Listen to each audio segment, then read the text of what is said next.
It's Thursday, November 30th, and this is The National. Tonight, the finance minister under fire. At issue weighs in on his future.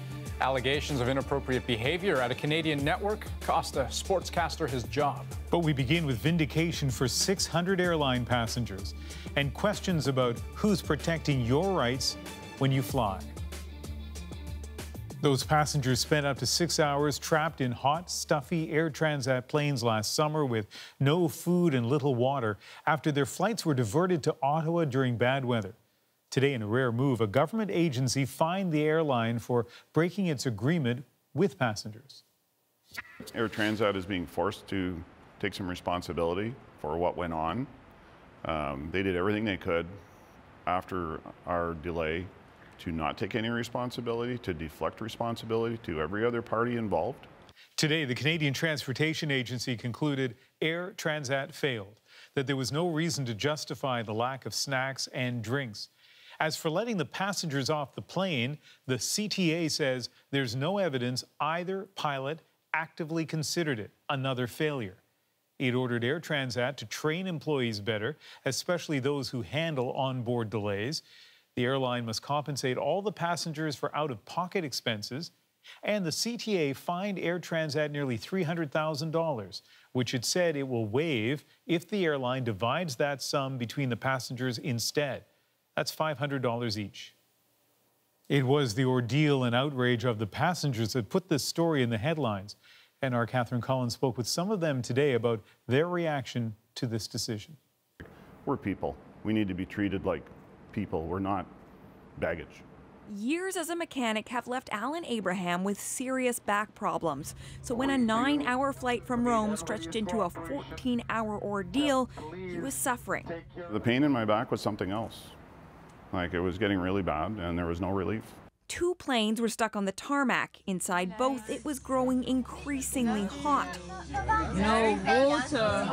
We're going to die here. On Abraham's plane, a young boy vomited 2 rows behind him. They need to provide training for their staff so that things like this may not happen again. He's happy that an emphasis on training was part of today's decision, but says there's more to be done. I honestly believe that they should be refunding all passengers' plane tickets in full, whatever the cost may be. During the inquiry, Air Transat said it kept being told planes would be refueled in 15 to 30 minutes and that letting people off would have been complicated and expensive. Can you find 360 hotel rooms inside of a couple of minutes? I don't think so. It's a logistical challenge. In a statement today, Air Transat reiterated its sincere apologies and said it will offer $500 to each passenger. So I'm at the Air Canada lounge right now at the Montreal airport, waiting for my flight.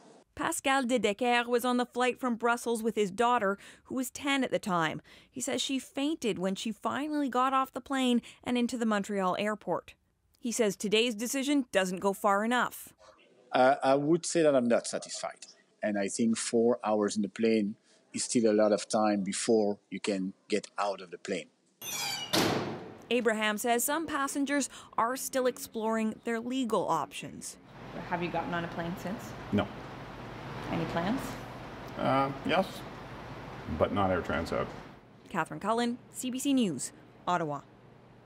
The government has been working on a passenger bill of rights, and the Minister of Transport said today's ruling would not have been needed if those rights were already in place.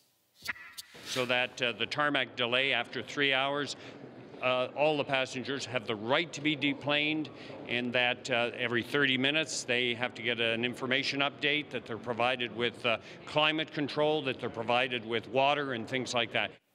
Well, David Common has been looking into this proposed Bill of Rights, and here is the really interesting thing.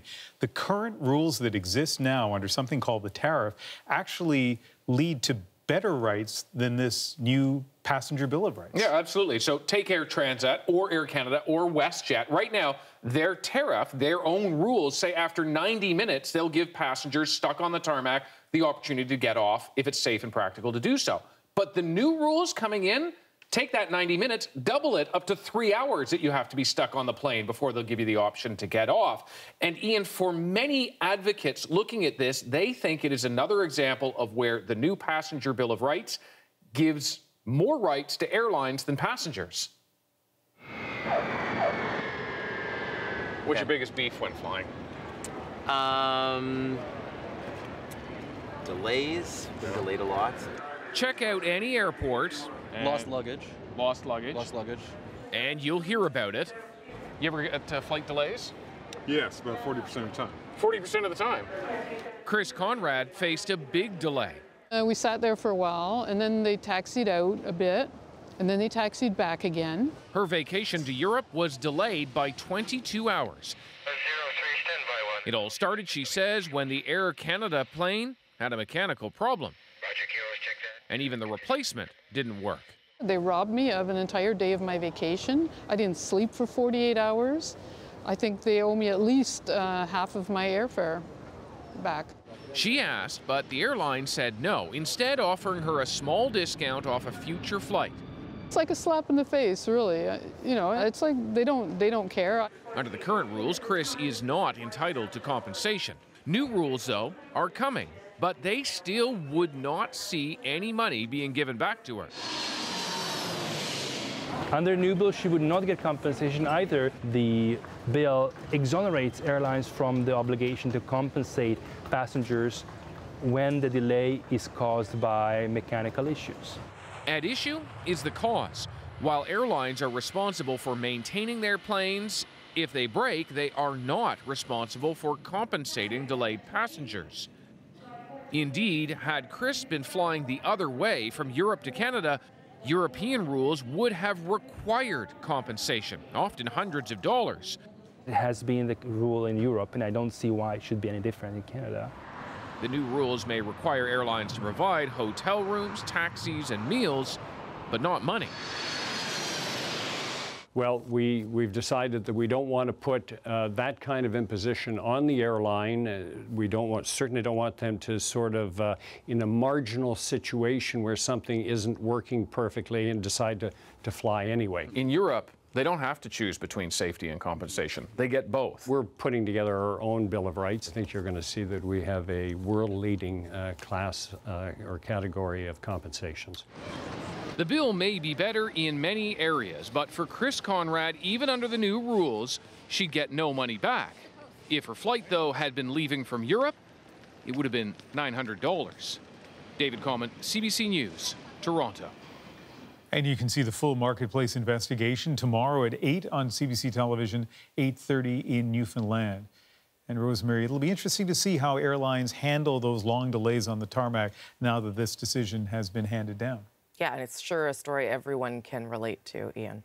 Attacks against Finance Minister Bill Morneau have been relentless. And again today, new revelations that his father sold off $1.5 million worth of shares in their family company, and that happened just days before a major tax announcement.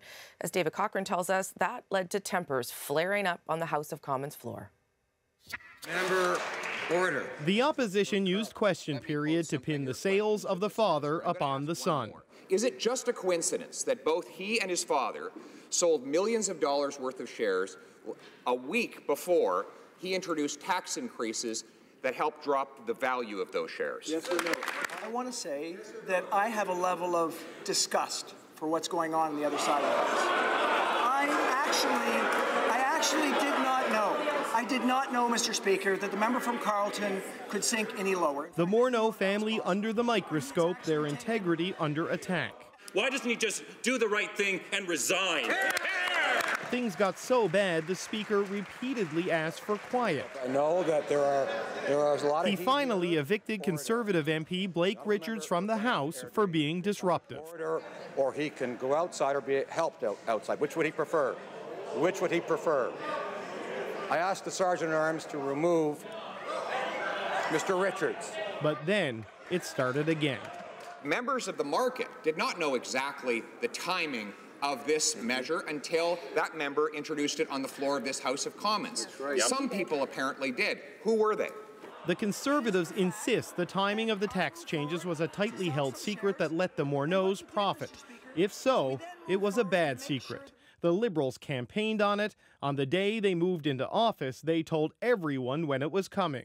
The Prime Minister has made it clear to us that it is his hope and his intention that the tax measures could be in place for January 1st. Which means the entire country had the same information as Morneau and his dad. I did not at any point in time, nor would I at any point in time, discuss any confidential information with my father. The opposition is right that the TSX dropped the day the tax bill was introduced, but so did everything else. The Dow, NASDAQ, S&P all down. Oil hit a 6-year low. A major slump to end the worst year for stocks since the global financial crisis of 2008. No finance minister could do all of that with a simple tax hike on the rich. David Cochran, CBC News, Ottawa. Back to that MP who got kicked out of the House of Commons. It is a dramatic and unusual move by the Speaker. In fact, the last time it happened was back in 2002, 15 years ago. It was that fellow there. Now, including Blake Richards, who was kicked out today, MPs have only ever been kicked out 44 times, according to parliamentary records dating all the way back to 1913. It's Thursday, my favorite day of the week. It means it's at issue night. Our panel will weigh in on Bill Morneau and his future as finance minister. All those lovely ladies coming up in about 20 minutes. Talk of a major cabinet shakeup at the Trump White House reached a fever pitch today, with multiple reports suggesting that Rex Tillerson will lose his job as Secretary of State. But when the president was asked just this morning if Tillerson is on the way out, well, he didn't exactly answer the question. Mr. President, do you want Rex Tillerson on the job, Mr. President? He's here. Rex is here. Tillerson was, in fact, in the room at that time. So is he in or out of the job? The ouster of the former ExxonMobil CEO has been rumored since, well, at least September. That's when the president started publicly undercutting his diplomatic efforts, especially with North Korea. Then there were those reports in October that Tillerson called Trump a moron. His rumored replacement as Secretary of State, well, that would be the CIA director and Trump loyalist Mike Pompeo, with Republican Senator Tom Cotton taking over from him at the spy agency. Okay, quite the shell game. Let's bring in the CBC's Keith Boak now to try and make some sense of it. What is actually going on here, do you think, Keith? Well, I think the important thing to know is that all of this information and all of the speculation is coming from inside the White House, and deliberately so. There is even a White House source telling media tonight that this is a public shaming. Now, of course, what they say publicly and on the record is very different. Here's Sarah Huckabee Sanders talking to reporters today. She's the White House spokesperson. When the president loses confidence in someone, they will no longer serve in the capacity that they're in. The president was here today with the Secretary of State. They engaged in a foreign leader visit and are continuing to work together to close out what we've seen to be an incredible year. Okay, Rosemary, the first thing to point out is that at the very beginning of her comments, she suggests more or less that if the president were unhappy with Rex Tillerson wouldn't be here. Yeah. But of course, that's not true. We've learned over the last 10 months that this is exactly the way that the president deals with people when he's unhappy with them. He leaks information so that people know he's unhappy. He may even go so far as to leak information about who he might replace that person with when he gets rid of them. We saw it with Sean Spicer, the press secretary. We saw it with Reince Priebus, the former chief of staff. He even tried to do it with the Attorney General, Jeff Sessions. So we've seen this before. Yeah, it is a pattern at this point. I think that's fair. So until he leaves, if he leaves, how effective can Tillerson possibly be as Secretary of State? Well, I mean, he hasn't been very effective in that role to begin with, and not simply because Trump has undercut him, as Trump has actually undercut him since the very beginning. But Tillerson has not been effective in that job. But it is now clear to the world that he is not speaking for the president, that the president is unhappy with him, that Tillerson's been hung out to dry. So tonight he must surely be thinking about what options does he have, and he may have only one, which would be to quit. We'll see. And it'll be an issue that resonates here in Ottawa too, Keith, because Chrystia Freeland has spent a lot of time establishing that relationship between the two of them, and if he's gone, she'll have to start again from ground zero. Thanks, Keith. I appreciate it. It's the CBC's Keith Boak in Washington. So if Rex Tillerson does get fired, he would become the latest high-profile exit from the Trump administration since he took office in January. The president has already pushed out his national security advisor, Michael Flynn. He dramatically fired the FBI director, James Comey, in May. Press Secretary Sean Spicer resigned after communications director Anthony Scaramucci was appointed. The mooch lasted 11 days. Health Secretary Tom Price was sacked. Steve Bannon left as White House chief strategist and went back to work at Breitbart News. Walter Schaub Government ethics director quit. Even the chief usher, Angela Reed, was let go shortly after Trump moved into the White House. In all, 16 people have so far resigned or have been fired from the 10-month-old Trump administration besieged by controversy. And some churn is normal in a new administration, Andrew, but that is a pretty astounding number this early on. Well, yeah, funny. And just on that note, you know, when Barack Obama went through 3 chiefs of staff in less than 3 years, ironic here, Trump actually mocked him for it on Twitter, suggesting that that was why he was ineffective as a president. There is a tweet for everything then with Donald Trump. True. Things have changed, I suppose. Well, if you've ever been to the emergency room, you know what to expect. Hours of tedious waiting. Nobody wants to be there. Nobody knows when they'll get to leave. And the latest numbers show the waits are getting longer.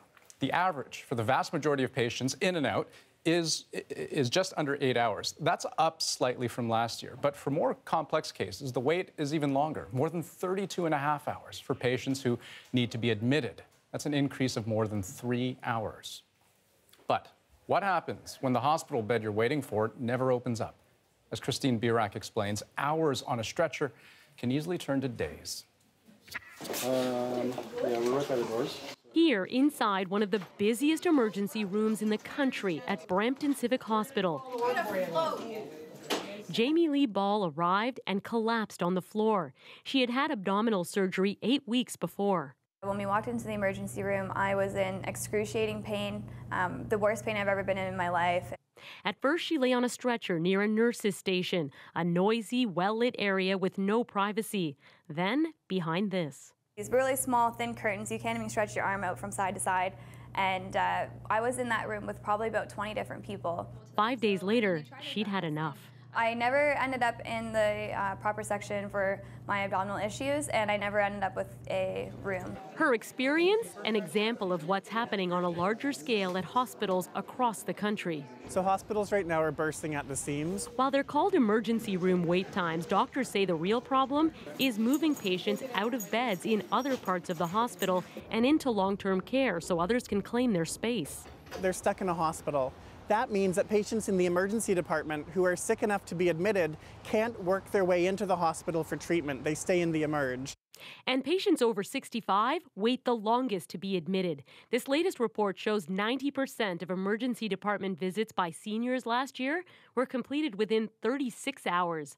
That's nearly 5 hours longer than they were waiting in the previous year. When they stay in the emergency department, they're susceptible to something called delirium. That's a brain dysfunction where their brain starts to hallucinate, have memory problems, cognition problems, and that can stay with you for weeks or months after you're discharged from hospital. Experts say funding for nursing home beds and better home care needs to come through because no one should leave the hospital sicker than when they arrived. Christine Birak, CBC News, Toronto. We are following a story developing tonight here in Toronto. A high-profile broadcaster with Sportsnet has been abruptly fired for harassment. The Sports Network is not saying much tonight, but has released a statement. It says, this week we received complaints from multiple female employees at Sportsnet regarding inappropriate behavior and comments by Greg Zahn in the workplace. While the statement doesn't provide any details, CBC has learned that Sportsnet did not receive allegations of any physical contact, but rather the use of inappropriate language and sharing of pictures. Zahn is a former Major League Baseball player, including with the Blue Jays. More recently, he's been a high-profile sportscaster with the team. The U.S. Senate Ethics Committee is opening an investigation into Democratic Senator Al Franken over sexual misconduct. There are now 5 women accusing Franken of groping. The latest, an Army veteran, Stephanie Kemplin, told CNN that she met Franken when he visited troops in Kuwait in 2003. Moments before this photo was taken, she says Franken cupped her breast for 5 to 10 seconds. He has apologized for some of his behavior. It's not clear what discipline he could face from the Ethics Committee or whether the findings will be made public. And we heard this morning from former Today Show host Matt Lauer after he was fired by NBC for sexual misconduct. Here's part of what Lauer said in a statement. There are no words to express my sorrow and regret for the pain I've caused others by words and actions. To the people I have hurt, I am truly sorry. Some of what is being said about me is untrue or mischaracterized, but there is enough truth in these stories to make me feel embarrassed and ashamed. Lauer was fired yesterday after an NBC employee came forward with allegations of inappropriate sexual behavior. Since then, several other women have come forward, including one who told the New York Times that Lauer sexually assaulted her in his office in 2001. Still ahead tonight on The National, what to do about Bill Morneau. The At Issue panel weighs in on the finance minister's future. Also, how a secretive Syrian-Saudi billionaire recruited a former Prime Minister of Canada to run a business in the tax haven of Bermuda. And the Fifth Estate investigates the case of an inmate killed behind bars, his murder caught on camera. You'll hear from the man who killed him. I bet you people watching would say, you're a monster. I guess so.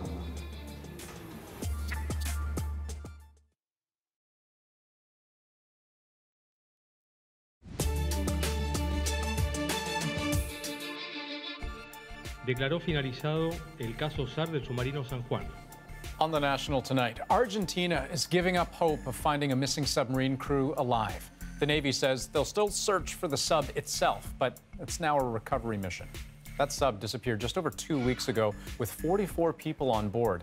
They only had about a week's worth of oxygen, and an explosion-like sound was detected near where it went missing.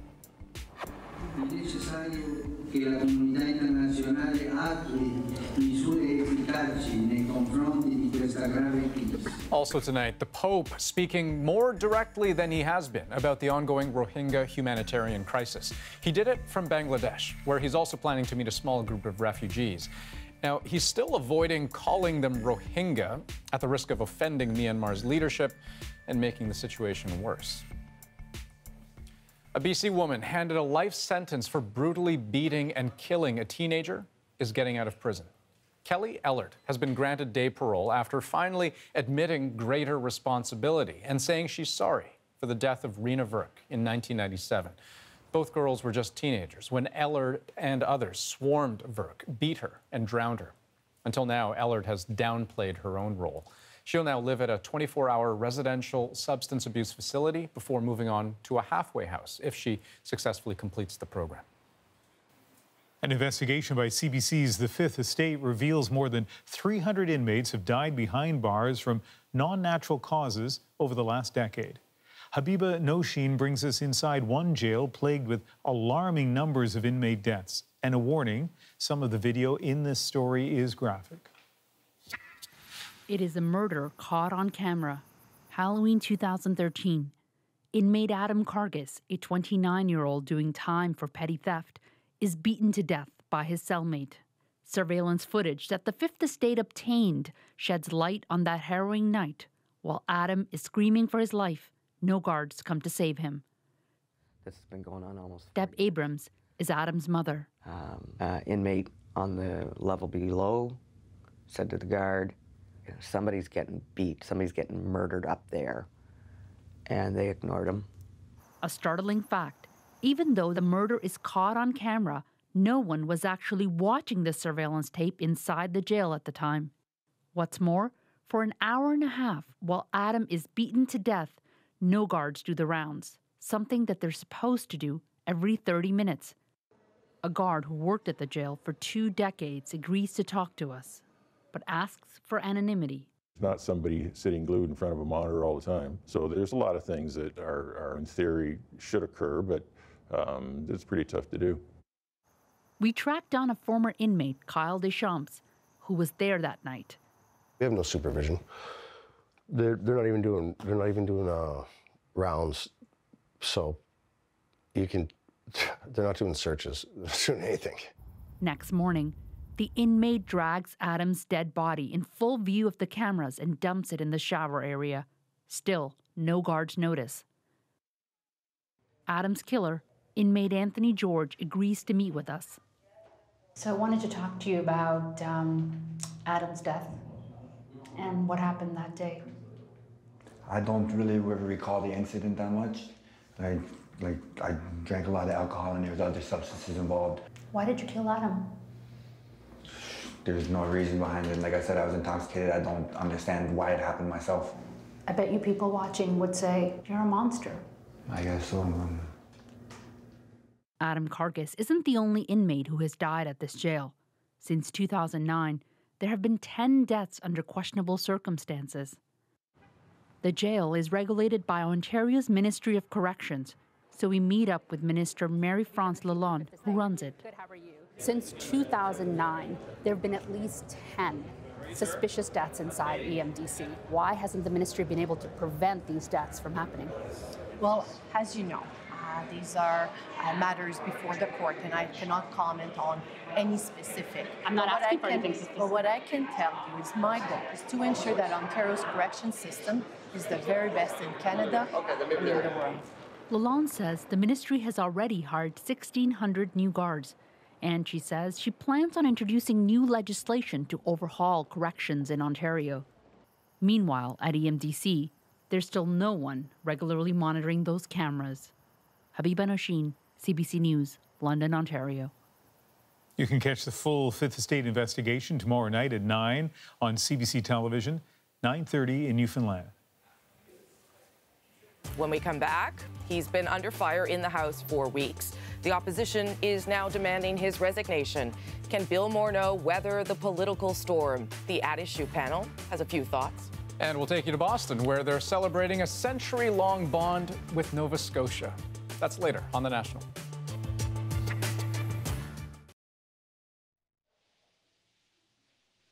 Hello, everyone. I'm meteorologist Johanna Wagstaff here in the Vancouver newsroom. Thank you for everyone joining us on Facebook, Periscope, YouTube.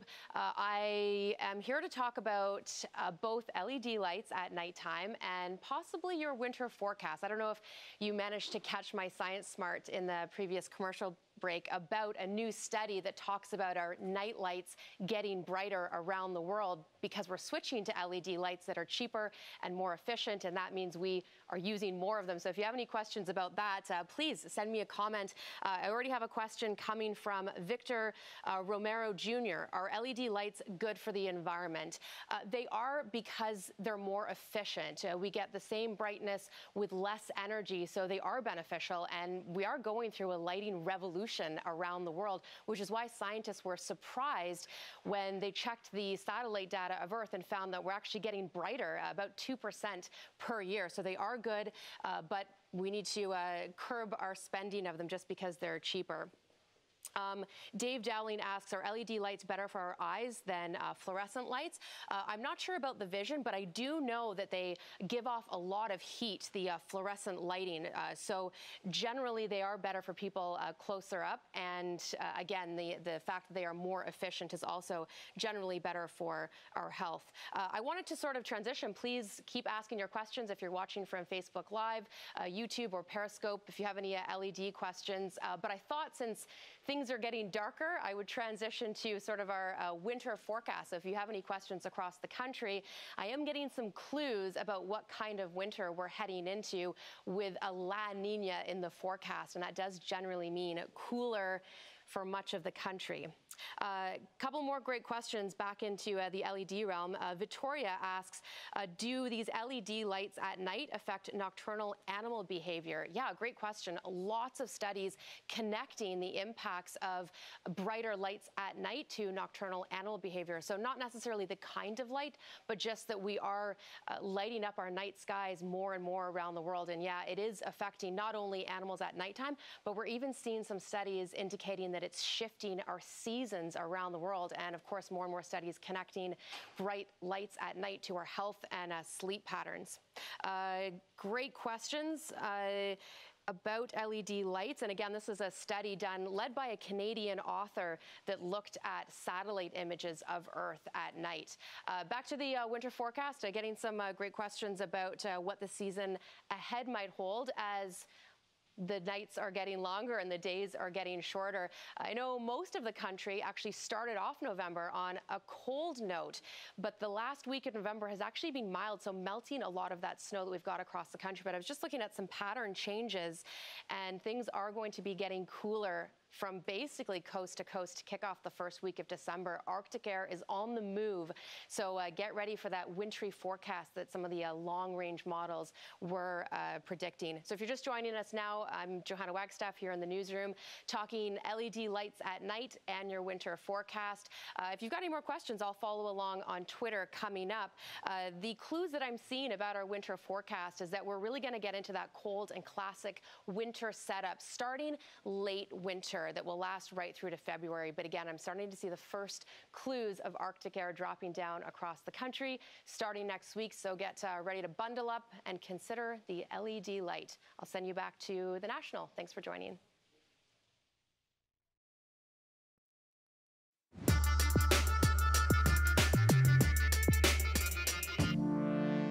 It turns out the minister's father sold $1.5 million worth of shares just 4 days before the tax announcement that dropped Morneau Chappelle share prices. Wow. Is that just a coincidence? Easy rule of thumb for Canadians watching the goings-on in this House of Commons is to see whether or not the allegations made inside this House are repeated outside this House. As the Conservative House Leader herself said last night, they don't want to get sued.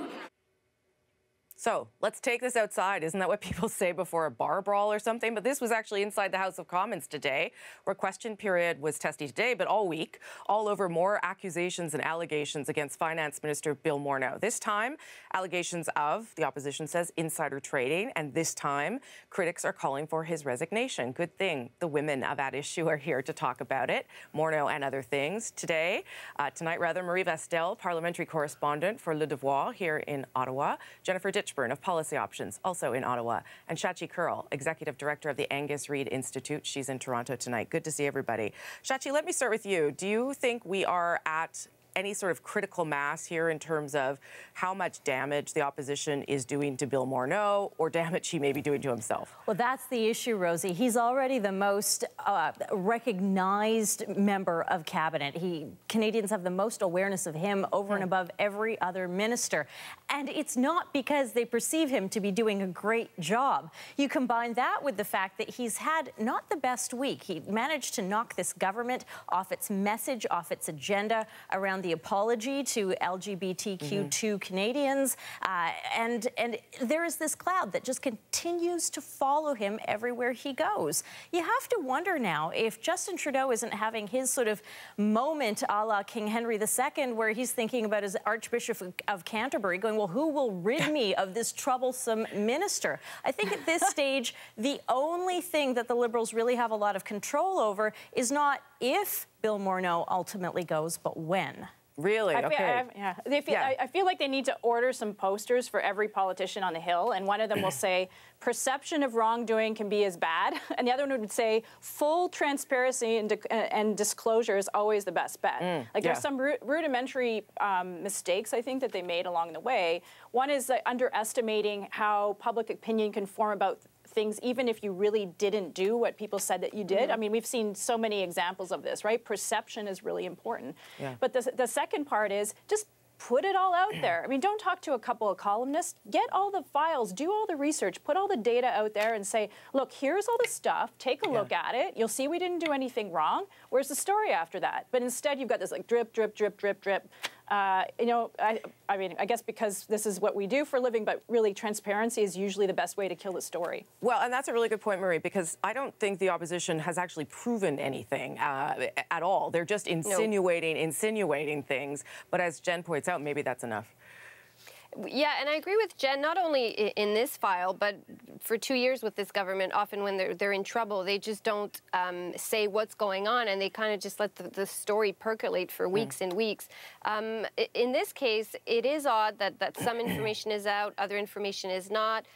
Bill Morneau's office saying, well, we don't have the date of when these shares were sold, but I assume that you can ask your financial advisor when that transaction was made. It's all a bit odd. And Jen is right. It doesn't necessarily matter if what you are alleged to have done is true. It matters that people read the headline in the morning and your name is associated with wrongdoing. But again, I mean, this is basically their own wrongdoing. At a certain point, you have to take responsibility for the fact that you made a decision or you were given bad advice, not to just put your assets in a blind trust from the beginning. And that first initial decision, it is what has made Bill Morneau's past few months so difficult. Shachi, last word to you there. You might also want to play offense if you're this Liberal government and not defense. And certainly the Conservative file on perceived crimes and misdemeanors is thick and it's fat, perhaps thicker and faster because this government hasn't been around as long. And so why aren't we seeing a little bit more attack from this government? That would be my question. Yeah, I've always wondered too why they let Bill Morneau answer everything, twist in the wind a little bit. Why are they not putting a sort of a pit bull up to defend him a little bit? Okay, I want to change topics to. I mean, you can make the argument that he's being accountable and taking responsibility, but he should be proactive, like Shachi said, and go offense and not just repeat the same line all the time and not answer. Okay, I'm going to change the topic to the couple of apologies that the Prime Minister's done over the past week or so. I'll play this clip and then we'll talk about it.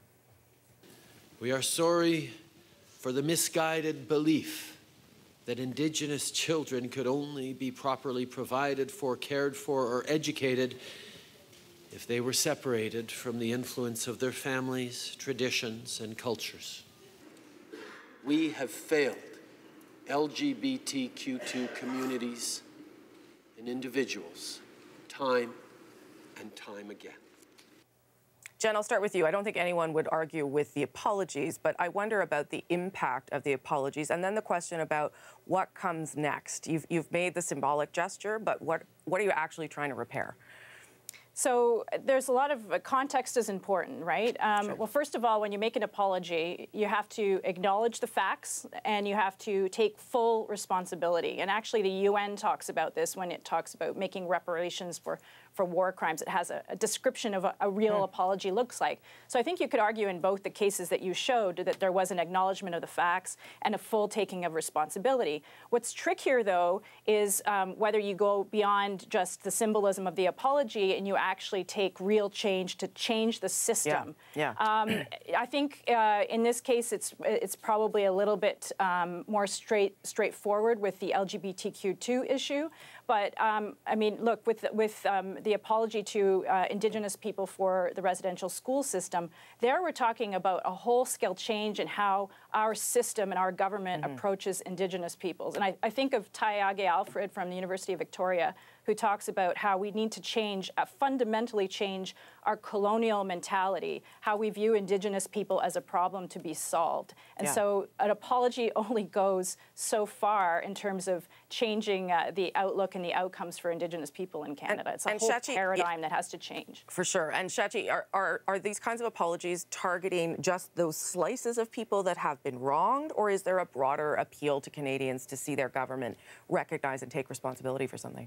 It's really a question of risk. And so if you're a government, number one, you're motivated by wanting to do the right thing, but you're also motivated by where does the political risk come in? And frankly, often the greater risk is in being seen to be on the wrong side of the moment or on the wrong side of history. So, you know, generally apologies aren't necessarily vote grabbers, but they can be vote takers if they're not done, or if they're not done well or sincerely. And at the same time, you know, not to be totally crass about it, they're incredibly validating, healing, valuable for the people and the generations that are affected by these wrongdoings. The bigger question, though, and this is where you do tend to hear a little bit of pushback, is from some corners where people say, well, this apology, what's next, who's next?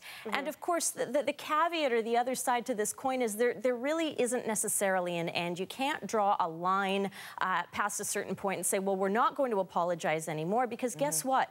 Values and sense of right and wrong and mores change over time. What people were doing 100 years ago seemed very normal and acceptable, and in fact, to many people, the right thing at the time. So we don't know what we're going to be apologizing for in 50 or 100 years. Okay, Maria, got about a minute left for you. Well, I agree, but I think that reflection is starting to be made. This is not a new phenomenon to have national apologies in the House of Commons that come with settlements.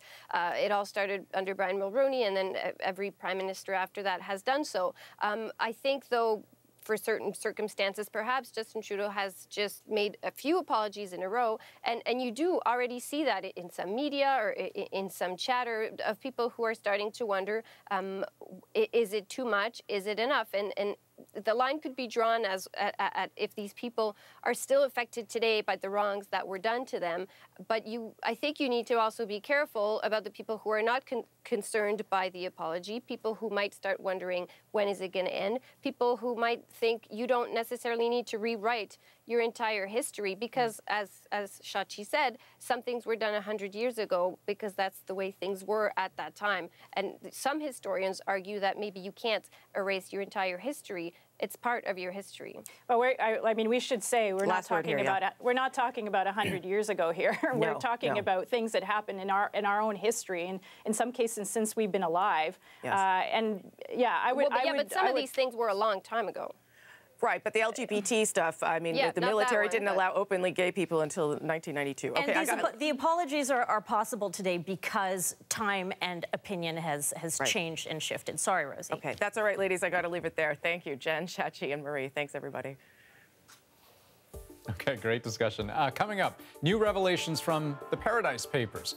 Why would a controversial Syrian-Saudi billionaire claim to live in this basement apartment in Montreal? This is not the billionaire lifestyle.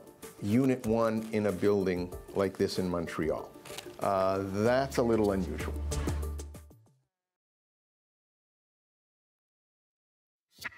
Mr. Mulroney, do you feel that... Thank you very much. Good to see you. Sir, about the Paradise Papers.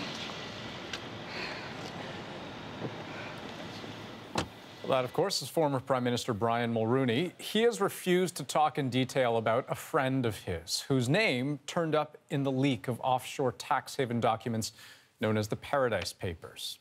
That friend is Wafiq Saeed. He's what's known as a fixer. Saeed amassed a fortune over the years by making connections and brokering deals. Secretive, but well-known in elite circles from Riyadh to London, his name is linked to a controversial Saudi-British arms deal. And thanks to the Paradise Papers, CBC Radio-Canada's Frederick Zalak discovered Saeed has some very curious Canadian connections. It was a $70 billion arms deal between British Aerospace and Saudi Arabia, the biggest military contract in UK history that saw advanced fighter jets sold to the Desert Kingdom. But that deal became mired in controversy after allegations of corruption published by The Guardian. The warplanes that were being sold were wildly overpriced. I think probably 30 or 40% overpriced. This excess money that was being charged to the Saudis was then distributed in the form of corrupt payments. According to published reports, millions were paid in secret commissions to Saudi officials, and Syrian billionaire Wafiq Saeed was a crucial middleman in the deal. By 2004, British authorities launched a corruption investigation. Around the same time, Wafiq Saeed recruited a former Canadian Prime Minister to help him manage his massive fortune. He paid Brian Mulroney $100,000 a year to sit on the board of Saeed Holdings, an investment company which was based in Bermuda, a country with a 0% tax rate. To have this individual as a friend and associate raises very serious issues about the judgment of Brian Mulroney. He should have immediately dissociated himself from any individual who is seen as integral to this awful transaction. As British officials followed evidence which led them to Wafiq Saeed's Swiss bank accounts, the investigation was spiked by then Prime Minister Tony Blair. He was pressured by the Saudis, who threatened to cut off anti-terror cooperation with the UK. It seems very unlikely to me that Brian Mulroney couldn't have been aware of these quite sensational allegations that we were publishing day by day in The Guardian to the international media, and were being picked up all over the world. Sir, about the Paradise Papers. Today, Mulroney is unbothered by these claims, telling Radio-Canada in a letter that Wafiq Saeed is an outstanding man, a highly successful investor, and a leading philanthropist. He's also a good friend. But the Paradise Papers reveal another secret about that good friend. We found his passport, which shows that he is a Canadian citizen. It's very difficult to understand why he should, because he doesn't live in Canada. He's got a tax address in Monaco, but he doesn't live there. He lives in Britain. He's got a huge house in the British countryside and a smart flat in London's Mayfair. So this is a discovery that astonishes me. Wafiq Saeed says he ultimately got his citizenship through a Canadian government program meant for rich immigrant investors. But Saeed would have had to live in Canada 3 years to eventually become a Canadian. He claims in official filings he lived in a modest neighborhood in Montreal, in a basement apartment at this location. This is not the billionaire lifestyle. Unit 1 in a building like this in Montreal. That's a little unusual. It does raise a flag. Was this truly a residence? Was this where the person normally lived? Maybe, but I would have some doubts. Saeed told us that he got his citizenship legally and lived in Canada for 3 years. He also says he often used that Montreal basement unit. But government filings in the UK and newspaper reports from that time suggest that Saeed used London as his place of work and residence.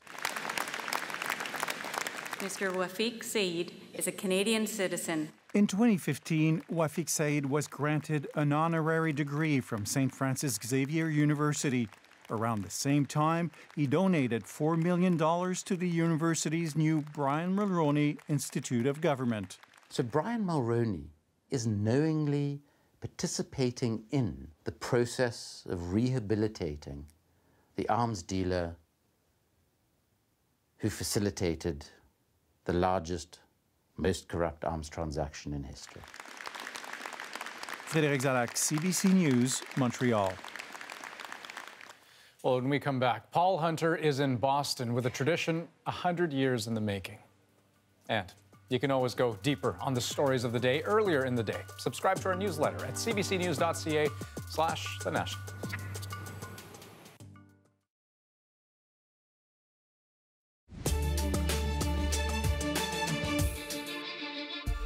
Had the appropriate weaponry and training been available to the responding officers, it would have made a difference in terms of the extent of the loss and injury. On the National tonight, the RCMP is facing a potential $1 million fine for the 2014 shooting deaths of 3 Moncton Mounties. The Crown argued that the force should pay the maximum penalty for failing to properly equip its officers and leaving them exposed on the day of the attack. The sentence is expected to be delivered at the end of January. Also tonight, a big debate over a simple greeting in Quebec. Politicians there passed a unanimous motion today calling on businesses to stop greeting customers in 2 languages with bonjour, hi. Instead, they say a simple bonjour will do. The goal of the motion, say politicians, is to protect the French language. But in Montreal, reaction was mixed. I think it's ridiculous that we're spending time focused on if someone says bonjour or bonjour, hi. Being bilingual isn't a bad thing. I never saw anything wrong with the bonjour, hi. But I get it if they want to uphold their French heritage, which just seems like what they're trying to do. So a couple of opinions there, but worth noting, the motion is mostly symbolic. There are no actual repercussions for saying hello in 2 languages, though legislators did spend 2 days debating it.